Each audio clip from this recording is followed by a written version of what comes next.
Hi, I'm Vanessa Megu. I'm the mother of an autistic child, Adriana Francis. It is Autism Awareness Month, and what I'd like from Jamaica as a parent of an autistic child is maybe a little bit more tolerance, a little bit more understanding.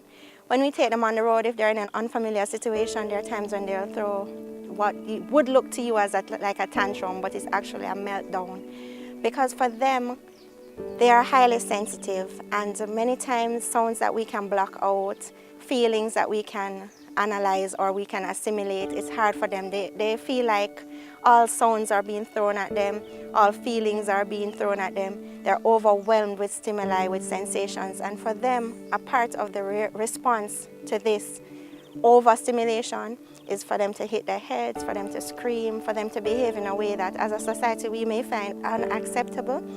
But as a mother of an autistic child, I completely understand, and we're just asking for a little bit more tolerance from you.